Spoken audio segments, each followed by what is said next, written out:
حضرت جابر رضی اللہ تعالی عنہ روایت کرتے ہیں کہ نبی پاک صلی اللہ علیہ وآلہ وسلم نے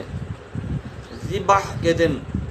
2 مینڈھے سینگ والے چت کبرے خسی کیے ہوئے ذبح کیے، عید کے دن یعنی قربانی کے دن۔ جب ان کا منہ قبلہ کو کیا تو یہ پڑھا، نبی پاک صلی اللہ علیہ وسلم نے جب جانور کو لٹایا نا ذبح کرنے کے لیے مینڈھے کو، تو منہ قبلہ کی طرف کرتے ہیں نا ہم، جب منہ قبلہ کی طرف کیا تو نبی پاک صلی اللہ علیہ وسلم نے یہ دعا پڑھی جو میں ابھی آپ کو بتا رہا ہوں۔ فرمایا کہ انی وجہت وجہی للذی فطر السماوات والارض حنیفا وما انا من المشرکین ان صلاتی ونسکی ومحیای ومماتی للہ رب العالمین لا شریک لہ وبذالک امرت وانا اول المسلمین اللہم لک ومنک بسم اللہ اللہ اکبر۔ یہ دعا نبی پاک صلی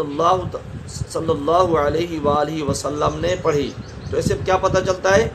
کہ جب ہم قربانی کر رہے ہوں، جانور کو زمین پر لٹائیں